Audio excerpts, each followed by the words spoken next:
नमस्कार साथियों, सीजी व्यापम का बहुप्रतीक्षित परीक्षा छात्रावास अधीक्षक हॉस्टल वार्डन एग्जाम हो चुका है। इस एग्जाम में जो प्रश्न पूछा गया है, जिस तरह से सेंटेंस वाले प्रश्न था, कुछ फैक्चुअल भी था, कुछ ऐसे थे जिसको बहुत सारे स्टूडेंट क्या है पहली बार भी ऑब्जर्व किए, ऐसे भी प्रश्न थे जीएस का जो है। तो काफी सारे इस एग्जाम को लेकर, सवालों को लेकर हर स्टूडेंट का अपना अलग अलग मत सामने आ रहा है।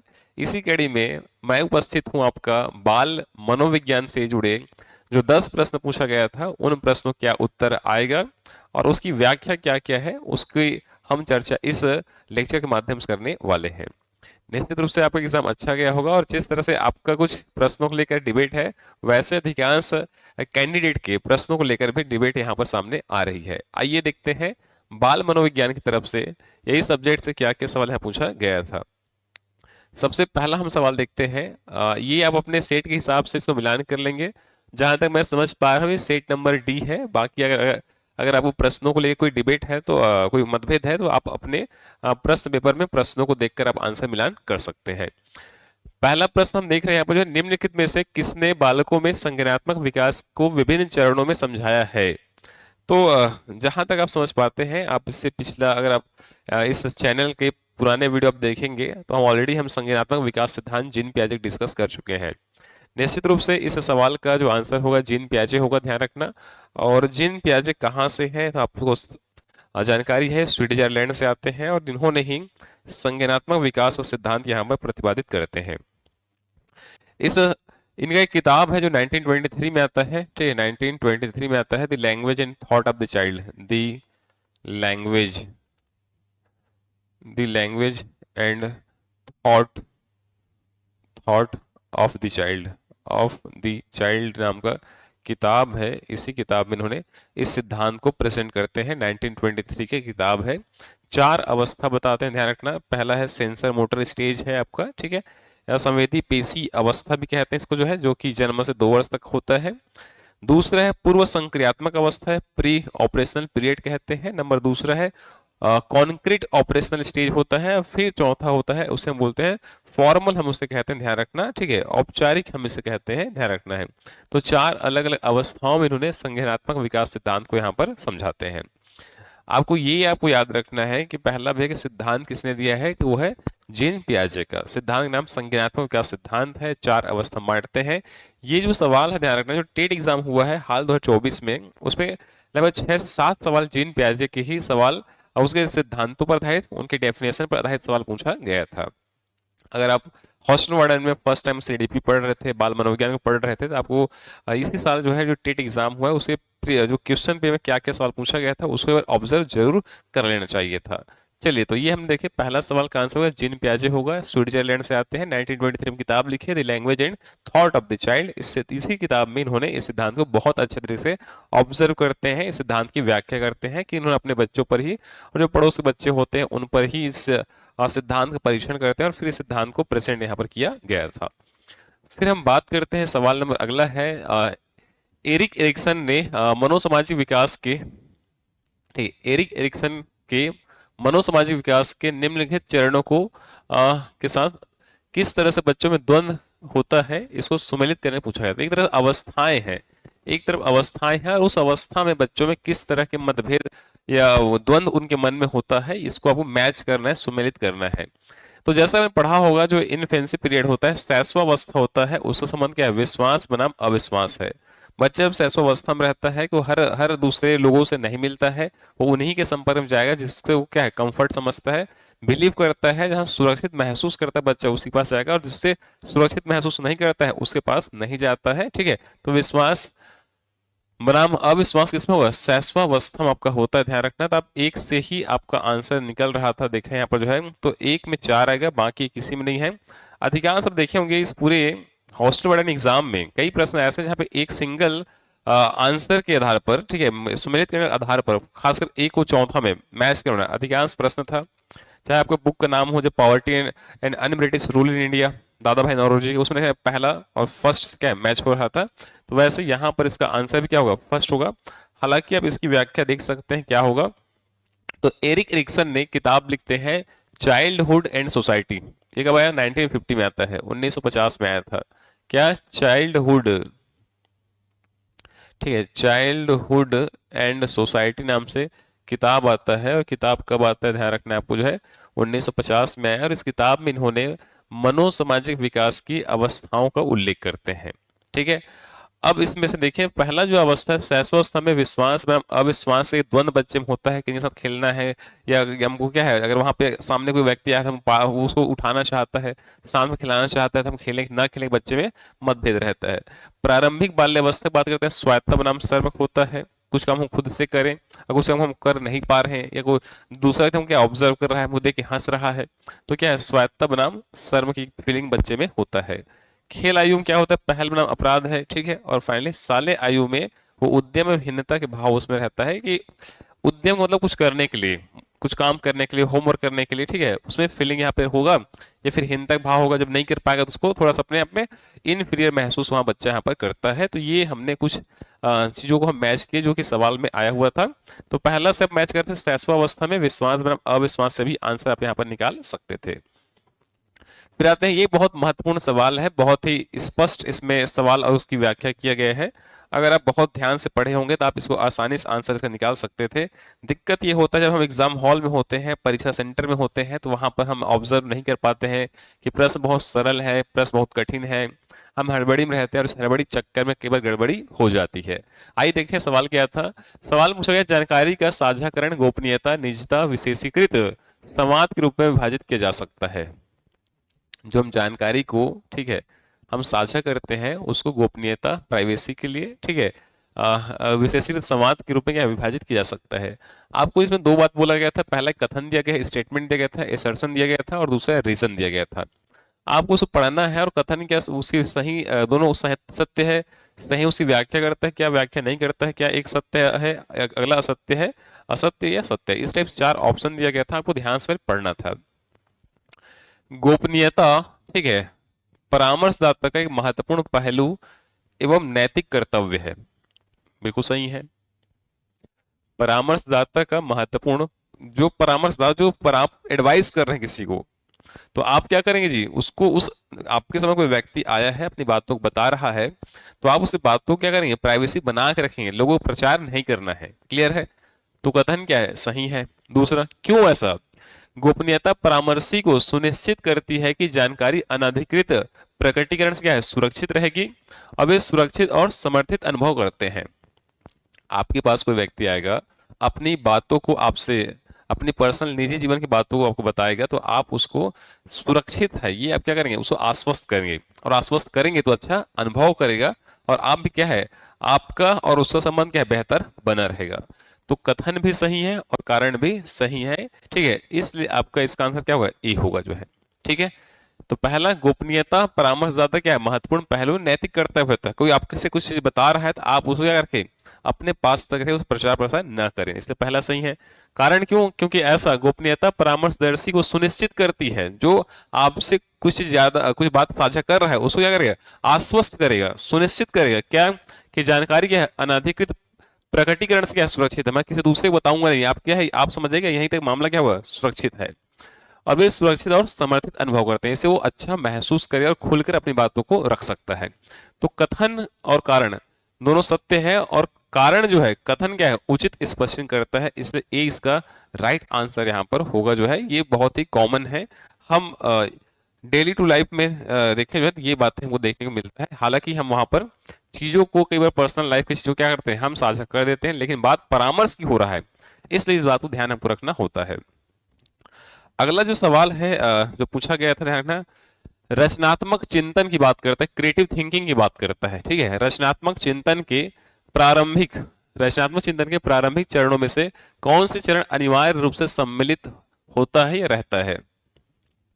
तो प्रिपरेशन रहेगा, तैयारी तो रहेगा डेफिनेटली, उद्भवन है, इंक्यूबेशन भी रहेगा, और वेरिफिकेशन सत्यापन भी रहता है, लेकिन उन्मुखता यहाँ पर शामिल नहीं होगा, ध्यान रखना।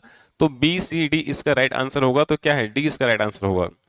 देखो, आयोजन के लिए दूसरा वर्ड इस्तेमाल करते हैं, तैयारी भी हम वर्ड इस्तेमाल करते हैं, प्रिपरेशन, उद्भवन इंक्यूबेशन ध्यान रखना, फिर प्रबोधन है, ठीक है, इलस्ट्रेशन है, और वेरिफिकेशन है, प्रमाणीकरण है। तो ये 4 स्टेप होता है, अवस्था होता है सृजनात्मक चिंतन का। सृजनात्मक चिंतन का जो कॉन्सेप्ट दिए हैं प्रोफेसर टॉरेंस ने दिए हैं। टॉरेंस ने सृजनात्मकता का इसका कॉन्सेप्ट दिए हैं, टॉरेंस, प्रोफेसर टॉरेंस है। इस सृजनात्मकता को ही हम सृजनात्मकता को ही रचनात्मक कहते हैं। इसे अपसारी चिंतन भी कहा जाता है, इसे अपसारी चिंतन के रूप में भी संबोधित करते हैं जेपी गिलफोर्ड, अपसारी चिंतन। ठीक है, ठीक है। तो इनको किसने, तो एक बालक जो है अभिसारी की तुलना में अपसारी अधिक चिंतन करता है तो उसे सृजनात्मक बालक कहते हैं, जेपी गिलफोर्ड कहते हैं। अपसारी और अभिसारी में क्या अंतर है? अपसारिक मतलब होता है एक समस्या का एक से अधिक समाधान करना, अपसारी चिंतन है। और एक समस्या का एक ही एक्यूरेट समाधान, एक्यूरेट मतलब प्रमाणिक, उसे एक ही उत्तर बताएगा, एक समस्या एक ही समाधान, उसे अभिसारी चिंतन कहते हैं। तो ध्यान रखना, रचनात्मकता को ही सृजनात्मकता कहते हैं, इसको अपसारी चिंतन कहते हैं। इस रचनात्मकता टॉपिक को कॉन्सेप्ट दिए टॉरेंस नाम के विद्वान ने, और अपसारी चिंतन का संबंध किससे है? रचनात्मक चिंतन से है। तो ये आपको ध्यान यहाँ पे रखना है। अगला सवाल पूछा गया था, व्यक्तिक भिन्नता के आधार क्या है? एक व्यक्ति का दूसरे व्यक्ति से शारीरिक आधार पर, मानसिक आधार पर, जो है कार्य प्रणाली के आधार पर क्या होता है? अंतर होता ही होता है। तो जो व्यक्तिक भिन्नता का मेन आधार क्या होता है, किस कारण से होता है? तो ऑप्शन के हिसाब से ध्यान रखना है, हमको जो सबसे प्रमाणिक लेना है वह है आनुवांशिकता एवं पर्यावरण। ठीक है, तो 20 का राइट आंसर होगा। एक जेनेटिक है जो माता पिता से बच्चे में आता है, तो रंग रूप आकार हो सकता है, हाइट हो सकता है, ऊंचाई हो सकता है, बुद्धिक स्तर भी हो सकता है। ठीक है, तो क्या है, रंग रूप हाइट हो सकता है। इन सब के अलावा उसमें कुछ ऐसी जेनेटिक डिसीजेस है, आनुवांशिक बीमारी है, वो भी बच्चे में यहाँ पर आ सकता है। और तो जन्म होने के बाद उसके आसपास लोग कैसे हैं, परिवार, पड़ोस, क्रीड़ा समूह, खेल है, ठीक है, विद्यालय है, और जो भी आसपास दूसरे पारिवारिक मेंबर है, नातेदार लोग हैं, ये किस तरह से बच्चे को डील करते हैं, ये क्या होता है, उस बच्चे के व्यक्तिक भिन्नता को निर्धारण करता है। तो 20 का राइट आंसर को ध्यान रखना। व्यक्तिक भिन्नता पर फ्रांसिस गाल्टन एक बहुत महत्वपूर्ण व्यक्ति आते हैं जिन्होंने इस शब्द को क्या गढ़ते हैं, इसकी व्याख्या यहाँ पर करते हैं फ्रांसिस गाल्टन। इनकी किताब है हेरिडिटरी जीनियस। ये किताब का नाम क्या है? हेरिडिटरी जीनियस नाम की किताब है। ऑलरेडी एग्जाम में सीटेट वगैरह में पूछता है, ध्यान इसको रखिएगा। तो ये इस सवाल का आंसर होगा, बी इसका राइट आंसर यहाँ पर होगा। अगला सवाल है, फ्रायड के अनुसार, सिगमंड फ्रायड है पूरा नाम है, इन्होंने मनोलैंगिक है ना, ध्यान रखना, मनोलैंगिक विकास की के किस चरण में मनोग्रंथि, पितृ मनोग्रंथि और मातृ मनोग्रंथि की व्याख्या करते हैं, उसकी विशेषता बताते हैं। तो आपको ध्यान रखना है कि इन्होंने, जो सिगमंड फ्रायड है, बहुत जाने माने नाम है सीडीपी में, खासकर शिक्षा शास्त्र में, बाल विकास में। तो इन्होंने मुख्यतः आपको जो 5 तरह के मनोलैंगिक अवस्थाएं बताई हैं। देखिए यहाँ पर पहला जो अवस्था ध्यान रखना वो है मुखावस्था है, ठीक है, दूसरा है गुदावस्था है, तीसरा लिंग प्रधान अवस्था है, चौथा अव्यक्त अवस्था, और पांचवा है जनन इंद्रिय अवस्था है। तो 5 अवस्था बताए हैं। प्रथम जो अवस्था ध्यान रखना, उसको जन्म से 1 वर्ष होता है, 1 वर्ष का बच्चा होता है, उसमें जो कामुकता का जो विचार है, ठीक है, फिर से रिपीट कर रहा हूं मैं, जो सिगमंड फ्रायड बोलते हैं, जो 1 वर्ष का बच्चा होता है, ठीक है, उसमें कामुकता का जो विचार होता है, उसकी पूर्ति, कामुकता की पूर्ति कैसे करता है? 1 वर्ष का बच्चा जो है तो अपने अंगूठा या उंगलियों को चूस कर करता है, ठीक है, किसमें? ओरल स्टेज में, ध्यान रखना है, ये आपका बच्चा करता है। गुदावस्था होता है आपका जो है 1 वर्ष से ऊपर, कितना तक? 2 वर्ष के बीच होता है। इस अवस्था में बालक जो है अपने कामुकता की पूर्ति कैसे करता है? यहाँ पर जो है तो अपने मल मूत्र है, शौच है, उसको रोक कर रखे रहना। 1 दिन 2 दिन में क्या है, बच्चा शौच नहीं जाता है, और आप बोलते हैं बच्चा बहुत बदबू फैला रहा है, तुम जाओ यहाँ से, भागो यहाँ पे, उसको ऐसा करना, उसको आनंद महसूस कर रहा है, ठीक है। तो ये हो गया आपका दूसरा। तीसरा पैलिक स्टेज है, ठीक है, आप कह सकते हैं लिंग प्रधान अवस्था है, 2 से 5 साल का होता है। इस अवस्था में बच्चा जो है अज्ञानतावश, ठीक है, यहाँ पर बालक जो है अज्ञानतावश, ठीक है, लिंग प्रधान अवस्था, ठीक है, में बच्चा अज्ञानतावश, ठीक है, अज्ञानतावश क्या करता है? अगर गर्ल है तो अपने पिताजी के साथ, ठीक है, अगर कोई लड़की है तो अपने पिता से लैंगिक आकर्षण रखता है। और बॉयस है, अगर बॉयस है, ध्यान रखना वहां पर, ठीक है, बॉयस है तो अपने माता जी से, ठीक है, उसमें क्या लैंगिक आकर्षण होता है, कैसे, अज्ञानतावश होता है। तो इसी को पूछा गया है कौन सी अवस्था में, तीसरी अवस्था में, ठीक है। लिंग प्रधान अवस्था बोलते हैं, उसी की लैंगिक अवस्था बोलते हैं। पैलिक स्टेज में 2 से 5 साल में ये फीलिंग बच्चे के अंदर यहाँ पर होता है। इन्हें हम कुछ वर्ड बोलते हैं। जो लड़कों में पाया जाता है उसे एडिपस कहते हैं, और जो लड़कियों में जो पिता के प्रति जो मनोग्रंथि पाया जाता है, पितृ मनोग्रंथि पाया जाता है, उसे इलेक्ट्रा कहते हैं। इलेक्ट्रा और एडिपस बहुत ही कॉमन टर्म्स है, क्लास में बहुत अच्छे से हम चर्चा किए हैं, आपको ध्यान यहाँ पर रखना है।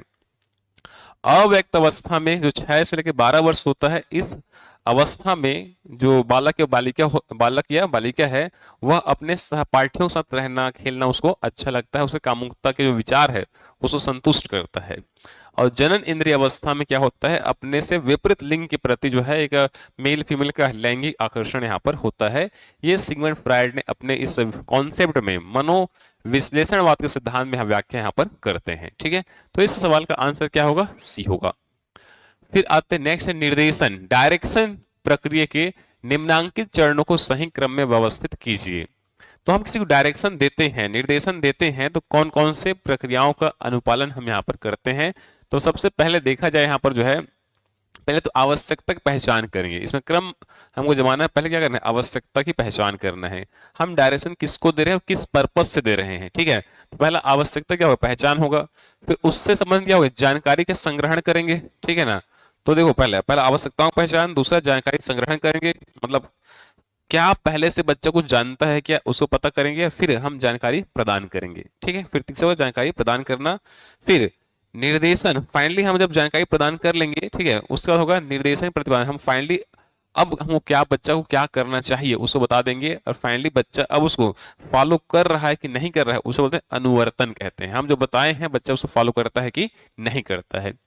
तो अनुवर्तन सबसे लास्ट में होता है, जिसमें सबसे लास्ट में था, ध्यान रखना, आपका बी था, और स्टार्टिंग में आवश्यकताओं की पहचान क्या है, सी में है। तो आपका ये डी इसका राइट आंसर यहाँ पर बन जाएगा जो है। तो इस सवाल का आंसर क्या होगा, डी इसका राइट आंसर यहाँ पर बनता है, ठीक है। डी इसका राइट आंसर इस सवाल का यहाँ पर बनता है।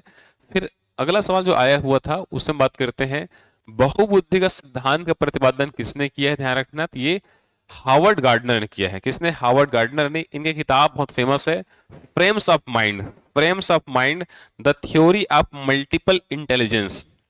इस किताब में इन्होंने 9 प्रकार के बुद्धि बताते हैं, 9 प्रकार के बुद्धि बताते हैं, 9 प्रकार के बुद्धि बताए हैं इसमें, ठीक है। बुद्धि के 9 प्रकार बताते हैं।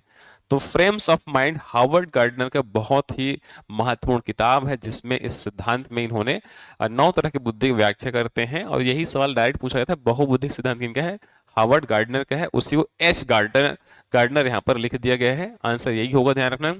तरल एवं ठोस बुद्धि आरबी कैटल का है, ध्यान रखना। थर्स्टन का समूह में आ जाता है। चार्ल्स ये स्पीयरमैन का एक सिद्धांत भी हमको देखने मिलता है, आपको देखा जाए तो इस सवाल का आंसर क्या होगा, डी होगा यहाँ पर। क्लियर है। तो आपको याद होगा बुद्धि टॉपिक पढ़े थे, एक एकल कारक, एक बुद्धि सिद्धांत, बहुबुद्धि सिद्धांत, समूह कारक सिद्धांत, ऐसा हमने बहुत सारे बुद्धि के जुड़े 10 सिद्धांत हमने अध्ययन किए थे, खासकर टीचर बैच में। और अलग से जो व्यापम के लिए आपको अलग से क्लास चलाया गया था, तो वहां पर हम चर्चा किए थे। जो मेन था उसको मैं बताया था, ताकि आप एक ओवरव्यू आपको याद रखना है।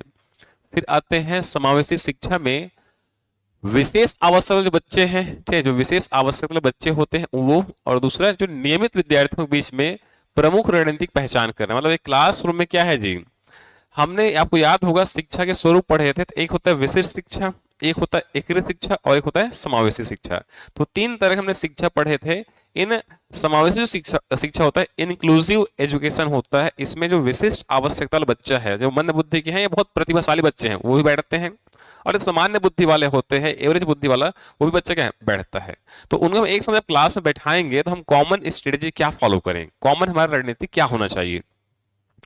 तो यहाँ पर ध्यान रखना, पहला है कि न्यूनतम प्रतिबंधात्मक वातावरण डेफिनेटली होना चाहिए। न्यूनतम मतलब आपस में बच्चे बैठ के, ठीक है, आपस में विचार साझा कर सकते हैं, व्यवहार कर सकते हैं, कम तो एटलीस्ट करें, साथ बैठ रहे हैं तो, ठीक है। 100% तो नहीं हो सकता, लेकिन हम इतना है कि जितना भी हो सके बच्चा आपस में करीब आए, विचारों का आदान प्रदान हो, हेल्प करें। दूसरा, मुख्य धारा में, मुख्य धारा का मतलब होता है कि जो दोनों बच्चे सामान्य शिक्षा कक्षाओं में क्या करें, कुछ समय के लिए क्या है, या पूरे दिन के लिए क्या है, एक साथ वहां पे उपस्थित होते हैं। तो जब भी क्लास लगेगा तो वो पूरा कंप्लीट एक दिन के लिए क्लासरूम के लिए हो सकता है, कुछ समय क्या हो साथ में बैठते हैं, उसे बोलते हैं मुख्य धारा में लाना, साथ में एक मंच में लेके आना। फिर कार्यक्रमिक अधिगम, ये प्रोग्रामिंग होता है पहले से, जो फिक्सेशन एक प्रोग्राम होता है उस प्रोग्राम के हिसाब से दोनों बच्चे एक साथ एडजस्ट नहीं हो पाते हैं, इसलिए ये यहाँ पर नहीं आएगा।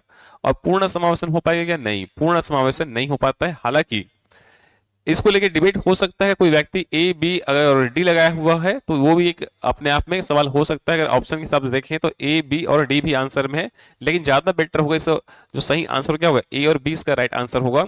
लेकिन एक चीज ध्यान रखना है, पूर्ण समावेशन संभव नहीं होता है। 100% जो विशिष्ट बच्चे हैं और जो सामान्य बच्चे हैं दोनों एक साथ एक जैसा वहां पे ढल नहीं पाते हैं, ठीक है। तो इसलिए ज्यादा बेहतर आंसर होगा ए और बी राइट आंसर होगा, जो है ध्यान रखना है। हालांकि अगर आप डी लेना चाहें जो है तो बाकी व्यापम क्या लेना चाहता है अलग मैटर है, बाकी ये सबसे सटीक आंसर ए और बी इसका राइट आंसर होगा। पूर्ण समावेशन 100% वहां पर नहीं हो पाता है। चलो ये हमने देखे। अब लास्ट क्वेश्चन हम देखते हैं यहाँ पर है, वह है एक सवाल पूछा गया था, एच सुलिवान के सिद्धांत के अनुसार व्यक्तित्व विकास का सही क्रम बताइए। जैसे हमने अभी तक से परामर्श की हम बात किए, निर्देशन की बात की, वैसे एच सुलिवान जी हैं उनके कॉन्सेप्ट के बारे में पूछा गया था। तो आपको ध्यान रखना है एच सुलिवान ने क्या कॉन्सेप्ट दिए हैं, तो व्यक्तित्व विकास के सिद्धांत दिए हैं। क्या दिए? व्यक्तित्व विकास सिद्धांत दिए हैं और सिद्धांत के अंतर्गत इन्हें क्रम बताए हैं। तो एक बच्चे का पर्सनालिटी डेवलपमेंट कैसे होता है, उसके कैरेक्टर, उसका जो पर्सनालिटी है किस तरह से बिल्ड होता है, तो सबसे पहला उसको अंतःक्रिया करना पड़ता है। हम पढ़े थे, याद रखोगे, इसमें लेव वाइगोत्स्की पढ़े थे, सामाजिक सांस्कृतिक संज्ञानात्मक विकास सिद्धांत पढ़े थे, याद रखो।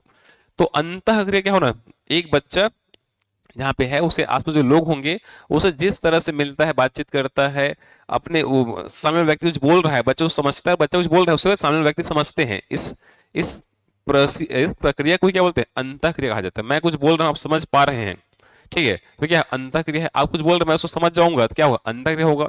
तो सबसे अंतःक्रिया होगा। धीरे धीरे बच्चे क्या है, अनुभव बढ़ेगा, उसको जो है क्या करना है क्या नहीं करना है, किसको करने दिया जा रहा है घर वालों द्वारा, किसको नहीं करने दिया जा रहा है। फिर सामाजिक बनने की अवधि, अब बच्चा कुछ हम उसको सिखा देंगे, बच्चा उसके हिसाब से ढलने का कोशिश करेगा। फिर प्रगाढ़ संबंध, धीरे क्या है, उनके पीछे संबंध क्या है, बढ़ेगा जो है।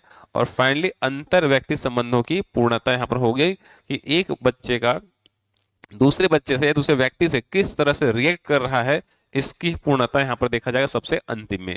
तो ये क्रम होता है, इसके हिसाब से आपका देखा है तो DABEC यानी कि डी इसका राइट आंसर यहाँ पर हो जाता है। तो ये हमने 10 प्रश्नों के आंसर देखे, व्याख्या सहित आंसर देखे जो है। आप अगर अभी भी अपने प्रश्नों को नहीं मिलाए हैं और मिलाना चाहते हैं तो आप इनके हिसाब से एक आइडिया आप ले सकते हैं किस तरह से इसका आंसर हो सकता है। तो ये था बाल मनोविज्ञान के आपके पूछे गए सवालों के आंसर जो है। कोई भी आपके डाउट है, कोई संदेह है तो आप बिल्कुल कमेंट करके बता सकते हैं। साथ ही साथ एक सूचना है ऐसे कैंडिडेट के लिए जो एएसआई एग्जाम, जो हालिया जो नई जानकारी सामने आ रही है कि एक नई वैकेंसी फिर से एएसआई को लेकर आने वाली है, तो उन ऐसे अभ्यर्थियों के लिए जो इसमें अपियर होना चाहते हैं तो उनके लिए 23 सितंबर 2024 से आपका नया बैच स्टार्ट हो रहा है एएसआई का, जो 8 बजे से लेकर 11 बजे मॉर्निंग में क्लास होगी। तो ऐसे कैंडिडेट जो इसमें शामिल होना चाहते हैं वो इस क्लास का लाभ ले सकते हैं, ज्वाइन हो सकते हैं। हालांकि मैं समझ पा रहा हूं कि एएसआई एग्जाम बहुत विवादित रहता है, लेकिन जैसा वर्तमान की मांग है उसके हिसाब से इस प्रोग्राम को स्टार्टअप लिया जा रहा है। ठीक है, चलिए, तो ये हमने 10 सवालों को आंसर देखे जो है। ये कौन सा सेट का था, तो मुख्यतः ये सेट डी का है। फिर भी अगर सेट में कुछ सवालों में आगे पीछे हुआ होगा तो आप अपने प्रश्नों के जो सीक्वेंस है उसके हिसाब से आंसर मिलान कर सकते हैं। तो मिलते हैं किसी नेक्स्ट वीडियो में, तब तक के लिए बहुत बहुत धन्यवाद।